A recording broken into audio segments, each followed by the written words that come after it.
Silverback team, you're among the finest listeners in the world. But make no mistake, gentlemen, you're now in harm's way. This is currently the single most dangerous object in the world. It's in control of unbelievable forces.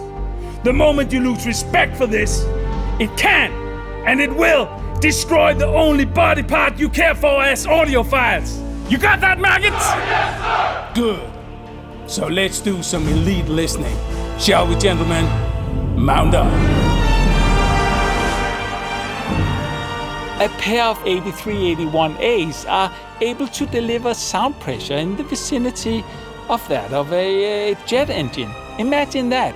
Meaning that you could severely damage or lose your hearing if exploited to the extreme close to these monitors. The first safety precaution is to lower the system volume by 18 dBs, giving us a theoretical maximum output that is safer. Next, we apply loudness normalization to the brilliant music discovery and playback system Roon, making it safer to jump between tracks with very different dynamic range, as playback is adjusted automatically according to their loudness. If you are a Roon user and don't know this feature, you have just discovered something great. I calibrated such that we get around 82 dBs average SPL in the listening position when the Yamaha C5000 preamp volume dial was set around 12 o'clock. It's a good level reference overall. It invites you to play louder and louder and louder.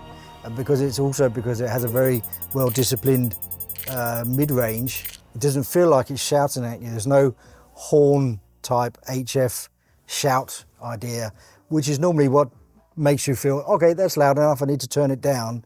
You don't seem to get that here. So again, you're invited, or you know that there's plenty of headroom, so you can play louder and louder, which can be a little dangerous. And you first realise it when you start discussing stuff, how much you have to shout and how loud you are playing. So much to give. It's a giving system. It's extremely easy to play much louder than you think on this system, as it is so clean, distortion-free and totally effortless output-wise that the ears really don't receive any warning before it might be too late. Let there be bass. With really bass-heavy music, it can result in an almost primal lust to play even louder, like driving a Mercedes SLS AMG.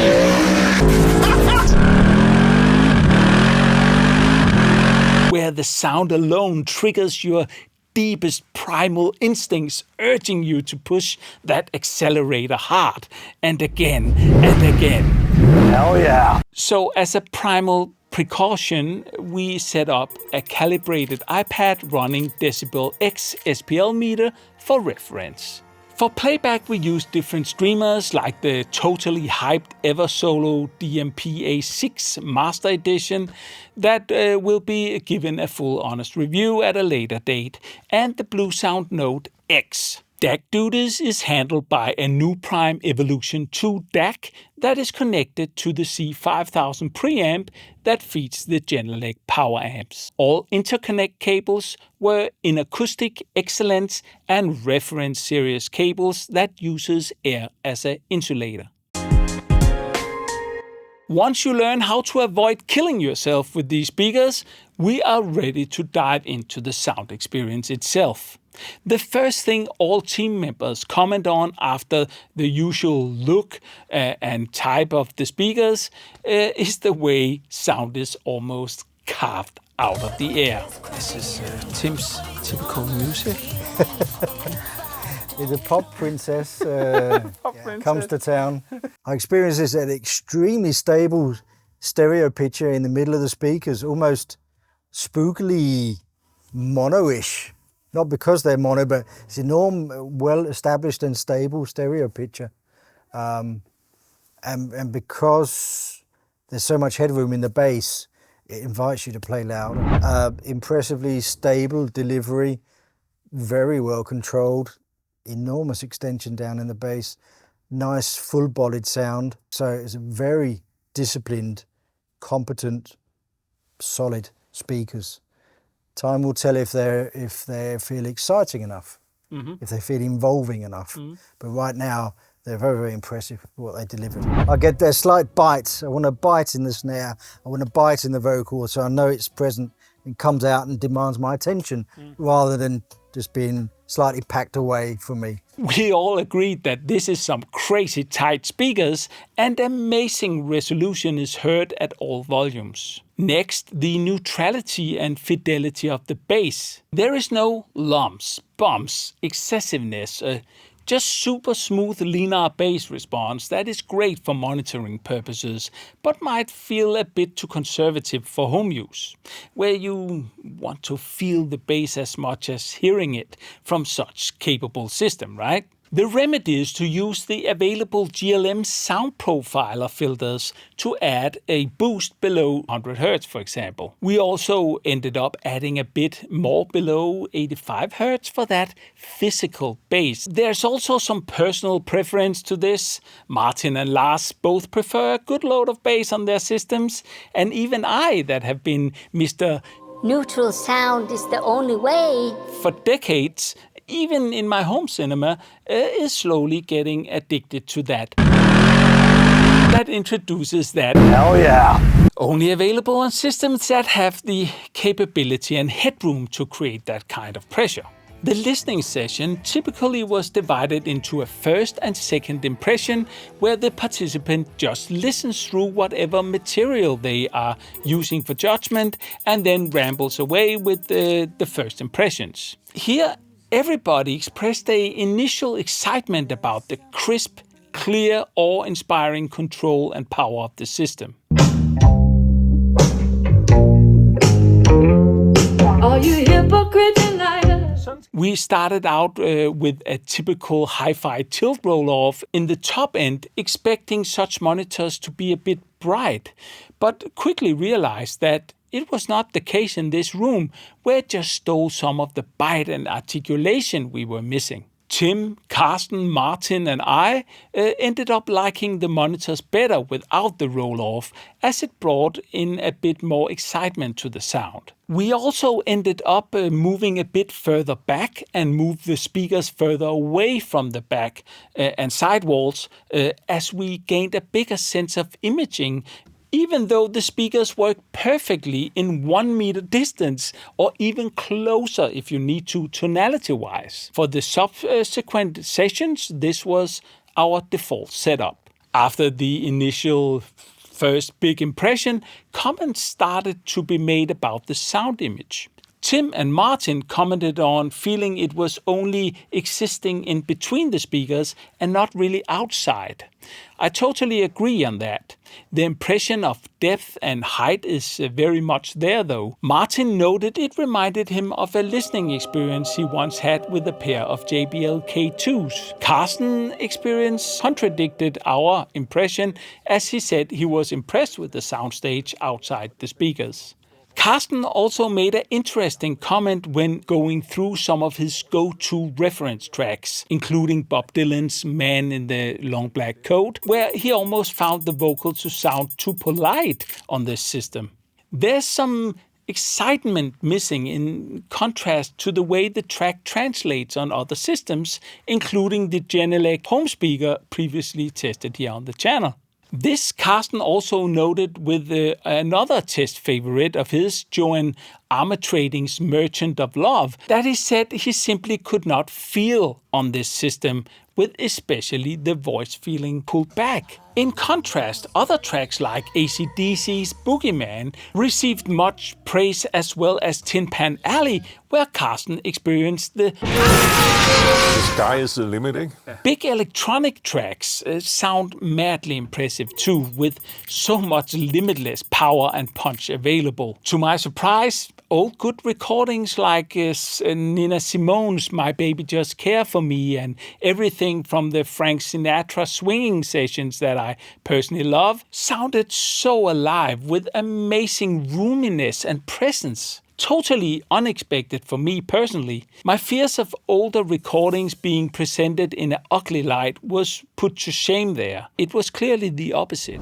In regards to the listening sweet spot, we were clearly able to move around in the room with no real changes to the tonality of the speakers. While it can be almost intimidating sitting in front of these monsters, they really do the job of a near-field monitor perfectly, just as well as a room-filling communicator, easily reaching the back row of even larger rooms. This is definitely one of the most fascinating party pieces of this speaker system, no doubt.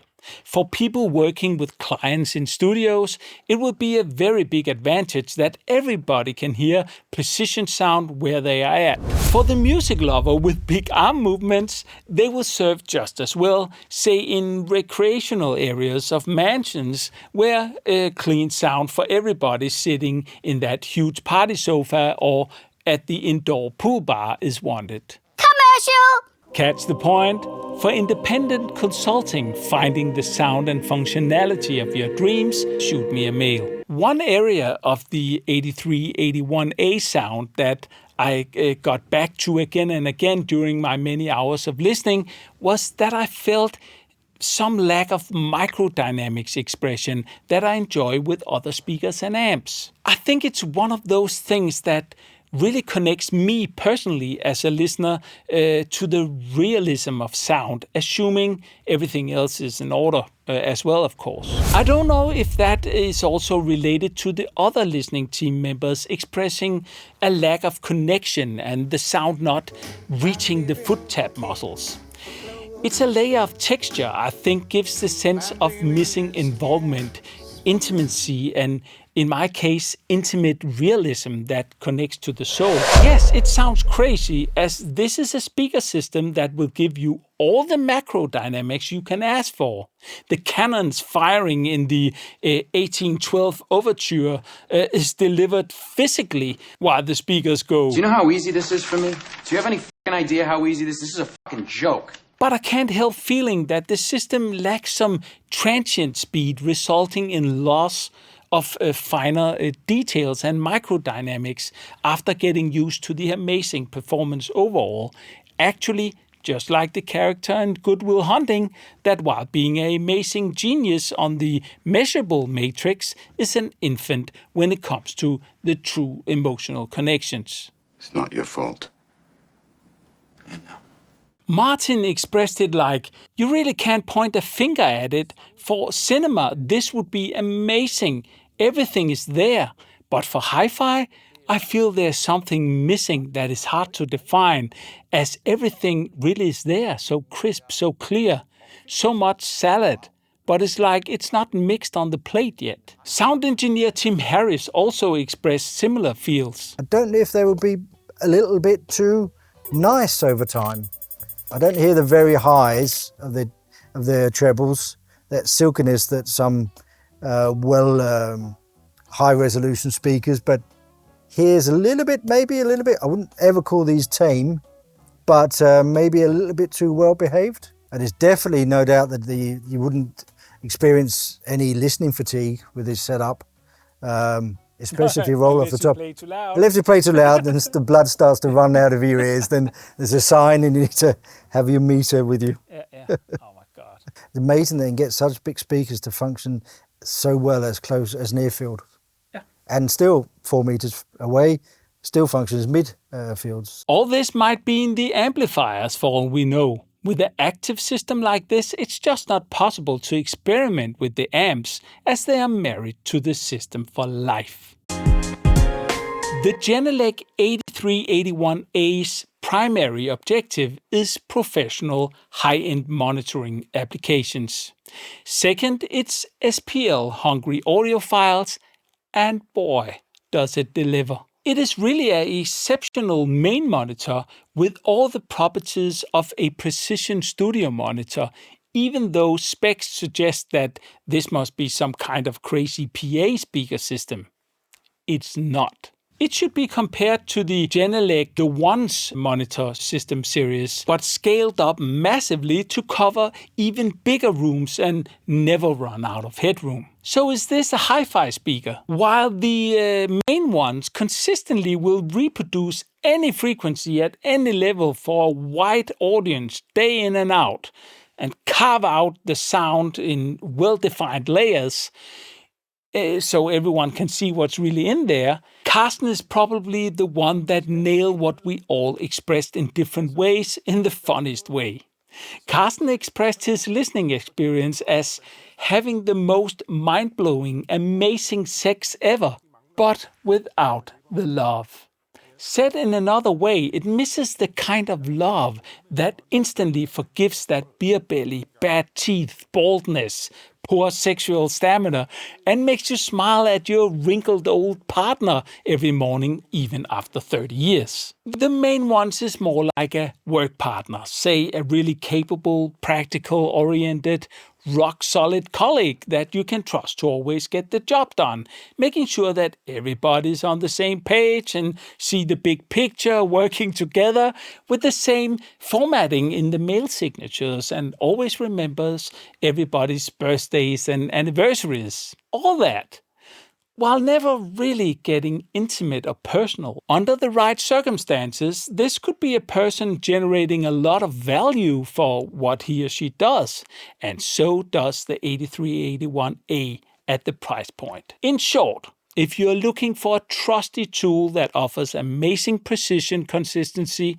in large rooms and never run out of power, this is one totally unique proposition. On the other hand, if you are an audiophile and looking for that romantic love connection to music listening through a speaker system you relax with, you will get more of this than this. No matter what, the Genelec 8381 is amazing audiophile sex, as Carsten expressed it, and it rides on the edges of speaker innovation, which we can all deeply respect. Thank you for watching this monster review, and stand by for the pros, the cons, and the review score. Tap, tap, tap those like and subscribe buttons, and remember, you will know all you need to know if you just listen. See you next time, and in the meantime, check out all the other awesome stuff on the channel. You got that, maggots? Good.